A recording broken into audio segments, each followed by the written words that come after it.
राहुल गांधी के चुनावी मैदान वायनाड में दिलचस्प लड़ाई है। INDIA गठबंधन का हिस्सा वामदल से ही उनकी यहां कांटे की टक्कर है। दोनों ही पार्टियां एक दूसरे पर निशाना साध रही है। केरल के मुख्यमंत्री ने भी राहुल गांधी पर निशाना साधा है और बीजेपी इस लड़ाई में मजे ले रही है। हमारी आज की रिपोर्ट भी इसी विषय पर है। चलिए आपको बताते हैं वायनाड में क्या कह रहा है चुनावी माहौल। नमस्कार, मैं यशस्वी जोशी स्वागत करती हूँ आपका UBE न्यूज में, जहाँ हम न सिर्फ खबरें लाते हैं बल्कि उसका बारीक और सटीक विश्लेषण भी करते हैं। 2019 में कांग्रेस नेता राहुल गांधी का दक्षिणी चुनाव अभियान वायनाड के सुरम्य पहाड़ी क्षेत्र में शुरू हुआ और यह इलाका चर्चा में आ गया। राहुल गांधी यहां से चुनाव लड़ रहे थे, इसलिए यह राष्ट्रीय सुर्खियां बना था। इस बार यहां राहुल गांधी के खिलाफ CPI की एन्नी राजा चुनाव लड़ रही है। यहाँ लड़ाई इसलिए दिलचस्प है कि NDA बनाम INDIA नहीं, बल्कि INDIA बनाम INDIA की ही है।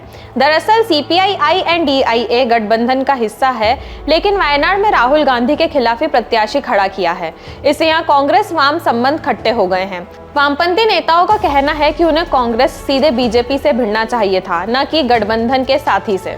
राहुल गांधी बनाम एनी राजा की लड़ाई का राष्ट्रीय स्तर पर पहले ही असर पड़ चुका है। वामपंथी दल 17 मार्च को मुंबई में आयोजित राहुल की भारत जोड़ो न्याय यात्रा के समापन की सामूहिक रैली से दूर रहे, जबकि जनवरी 2023 में भारत जोड़ो यात्रा के समापन के समय सीन कुछ और था। उस समय 74 वर्षीय डी राजा को जम्मू कश्मीर में भारी बर्फबारी के बीच राहुल गांधी के बगल में खड़ा देखा गया था। 16 मार्च को एन्नी के चुनावी सम्मेलन का उद्घाटन करने हेतु केरल के CM पिनराई विजयन ने राहुल के खिलाफ अपनी आलोचना में तीखे तेवर अपनाए।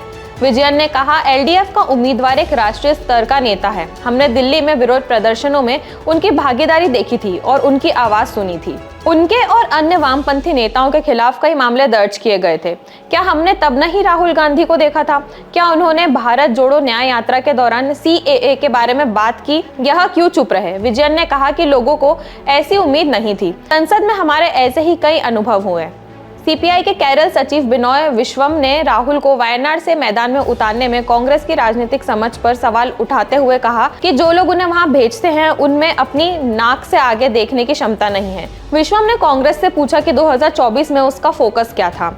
हिंदी हृदय भूमि जो लोकसभा में सबसे अधिक सांसद भेजती है, या केरल जो केवल 20 सांसदों का चुनाव करता है। उन्होंने कहा कि हम कांग्रेस से पूछना चाहेंगे कि उनका मुख्य दुश्मन कौन है, RSS, BJP या वामपंथ। वायनाड में जमीनी स्तर पर चुनाव प्रचार गठबंधन सहयोगियों के बीच खटास भरा है। AICC महासचिव KC वेणुगोपाल ने कहा कि निर्वाचन क्षेत्र में LDF को कितने वोट मिले। उन्होंने केवल एक महत्वहीन प्रतियोगिता की। अगर वे INDIA के गुट के बारे में इतने चिंतित थे तो व्यापक गठबंधन को मजबूत करने के लिए राहुल का समर्थन कर सकते थे।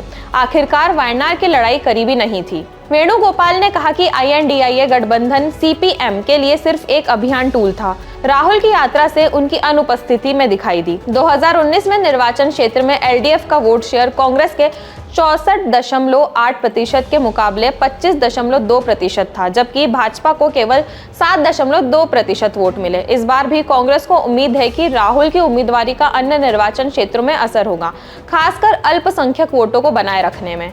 हालांकि राहुल के फिर से चुनाव लड़ने का इस बार वही असर होने की संभावना नहीं है, क्योंकि तब चर्चा केरल से भावी PM उम्मीदवार होने को लेकर थी। इस बार आम भावना यह है कि कांग्रेस केंद्र में अगली सरकार बनाने के लिए मजबूत स्थिति में नहीं है। एनी लगभग 3 हफ्तों से निर्वाचन क्षेत्र में प्रचार कर रही है। राहुल को अभी आना बाकी है। वामपंथी भी राहुल की अनुपस्थिति के मुद्दों को उठा रही है। 2 राष्ट्रीय स्तर के INDIA नेताओं के बीच लड़ाई ने BJP को मौका दिया है। CPI ने एनी की उम्मीदवारी की घोषणा के एक दिन बाद प्रधानमंत्री नरेंद्र मोदी के तिरुवनंतपुरम की यात्रा पर वायनाड में कांग्रेस और वामपंथ के बीच चुनावी लड़ाई पर कटाक्ष किया।